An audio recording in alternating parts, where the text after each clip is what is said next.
Here we have the Lenovo Legion 7i 16-inch, and it's a gaming laptop, but it doesn't have all of the gamer looks about it, which makes it great to use as an everyday laptop as well. It's a great combo, so thanks to Lenovo Legion and Intel for sponsoring this video, and let's get straight into it. Power brick first, of course. So let's see here, 300 watts. That's a lot of watts for a laptop. I think this thing has a 3080 in it though, so no wonder.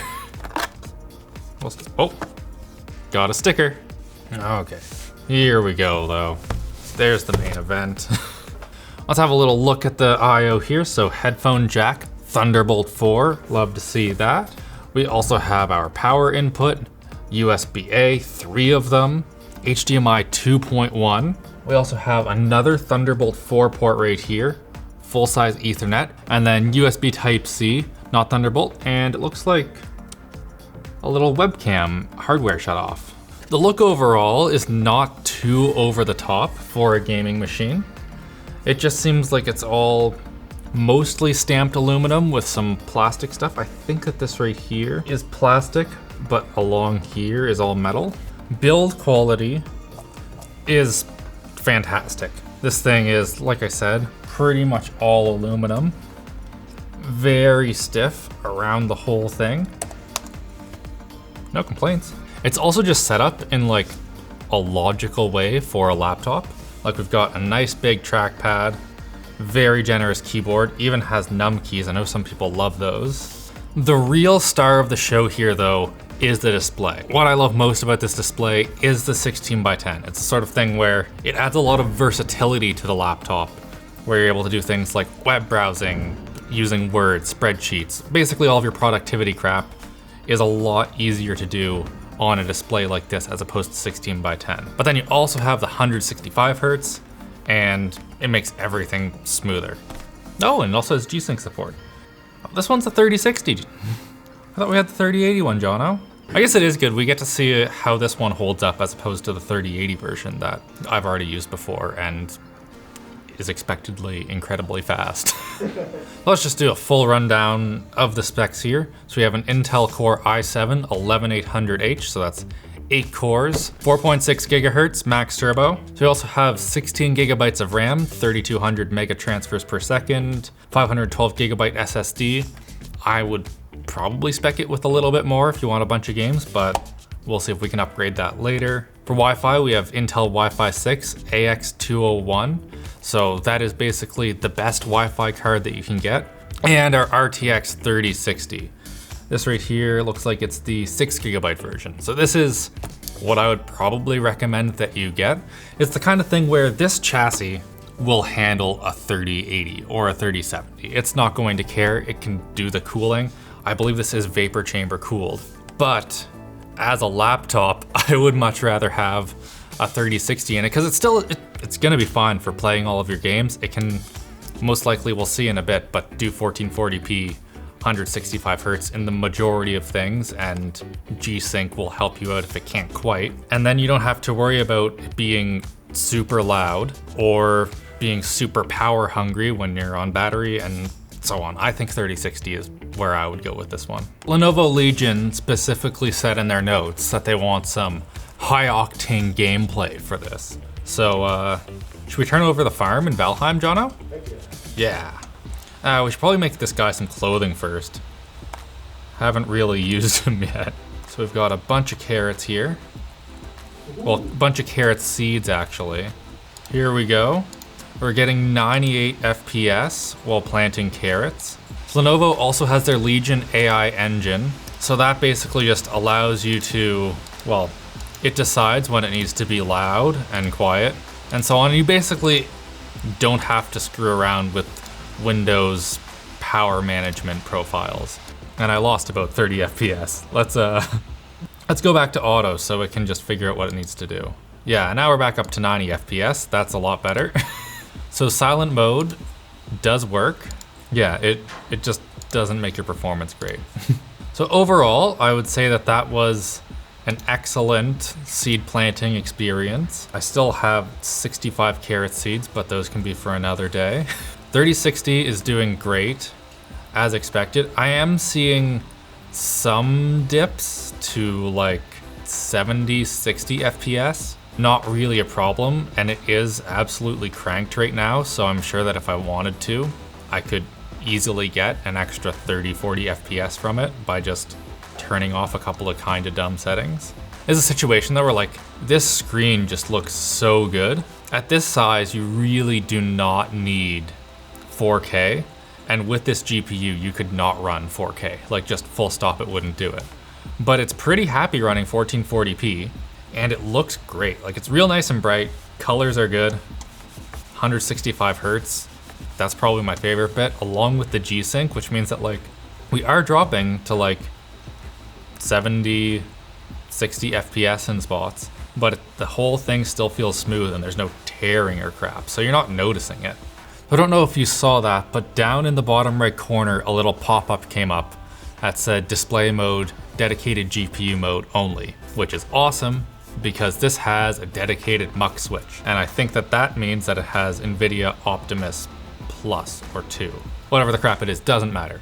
Basically means that in some laptops, you have your GPU and your iGPU, and the GPU goes through the iGPU to the display and you lose like 10% performance. And this right here goes straight from the GPU to the display. You get those extra frames, love to see it. Now we get some real high octane gameplay. Oh, HDR, I can enable it. Let's see what happens. So we do have ray tracing in this game. I don't think I'm gonna turn it on, but what I do think I'm going to do is enable DLSS. So that's kind of the thing where when you have a 3060, what I would lean on their Tensor AI ray tracing cores to do. The Legion 7i is powered by the latest 11th gen Intel Core H series mobile processors. It offers streamers and content creators a choice of high performance processors for superior streaming, low latency, high FPS, and close to desktop caliber performance. On mobile, it's basically the best gaming processor you can get these days. I just love the display. It's a big selling feature for me personally. One thing I did notice while we were gaming there is that the keyboard seems like it's tuned for gaming. So the keyboard on this has a really short, snappy throw and not a whole lot of force to hit the keys. It's quite good for typing on, although it's not quite as like tactile as you would want for like a real productivity focused machine, but it trades that off to make it way easier to game on. So sort of thing where when you're hitting WASD, the low actuation force makes it just easier to do that, and you're not going to get like hand cramps from having to push down control and shift and use a lot of force to do that. And it's not like the typing experience is bad. It's just, it's clearly geared towards gaming specifically. This is the kind of keyboard where it's super easy to have really fast inputs because it's like a real nice little snap at the start. So you can really like, trackpad's good. It's the kind of thing where if you have a trackpad on a gaming laptop that's not bad, you've basically won. This one right here, it's big enough that I'm not mad at it, and it tracks well enough that I haven't noticed anything bad about it again. And it even looks like the latency on it is quite decent as well. You can sometimes notice when you have like a high refresh rate display like this one right here, that the experience between using a mouse that's polling at whatever this is, like 500 or 1000 Hertz, and then you go to your trackpad and it just kind of feels jello-y. This one's really quite good. I'm actually curious what it's polling at. Okay, yeah, it's not magic, so it is polling at 144 Hertz, like pretty much every trackpad does. You're not going to get super high polling rate trackpads these days, just because the trade-off is the more Hertz it has, the more battery life it uses.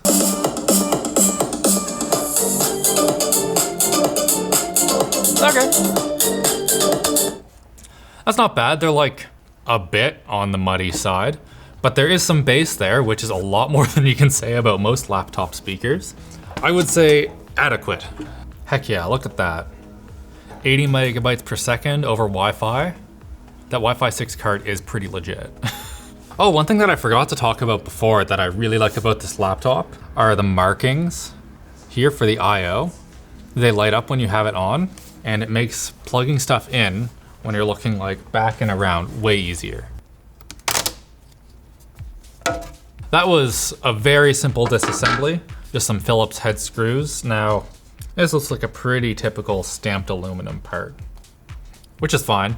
I think it's these days probably the most sense-making way to manufacture laptops, because you get the nice rigidity without it being super balls expensive like unibody chassis. So it looks like we have two M.2 slots. So there we go, take off this little heat spreader thing. We see our Wi-Fi card and our SSD. Looks like it is, what is this? It's made by Samsung, excellent. On the other side, we have an empty M.2 slot. As long as you have a Phillips head screw and a guitar pick, you're going to be able to upgrade your storage in this without much issue. Now, is under right here the RAM? I really hope that's upgradable. Sick, it is. So here are two SODIMM slots. It's 8 gigabytes, 1R X16 memory. So this is the more slower stuff, but also big OEMs can't get the more faster 8X stuff. So there you go. This is a sort of laptop where you could easily do double duty as like a school engineering creator, video editing, or, you know, architect laptop, as opposed to just gaming only. And the rest of what we see in here is all vapor chambers. So all the way down here, up here, we've got CPU, GPU, presumably, probably a bunch of VRM crap in here. And it goes to exhausts there and there. It's got two fans that have little Legion logo on them, very nice. I love vapor chambers. They allow you to have laptops like this that are relatively quiet and relatively cool. And finally, we have, what is this? An 80 watt hour battery, which is pretty decent for a laptop of this size, up to 6.6 hours. Now, if you get the non-I version of this, you should be able to eke a bit more battery life out of it. This is the kind of laptop where what you're doing is what will determine your battery life. If you take it down to 60 hertz on the display and drop the brightness and don't game, you'll probably get those 6 hours. And apparently there's rapid charging. It'll do 0 to 50% in less than 30 minutes, which is pretty cool. That's the kind of thing that can save your bacon if you're doing a big long trip to the library or group project or something. There you go. Awesome laptop, great display. Just love the display on this thing. That's the selling feature for me personally. Huge thanks to Lenovo Legion and Intel for sponsoring today's video. And if you liked it, hit like, get subscribed,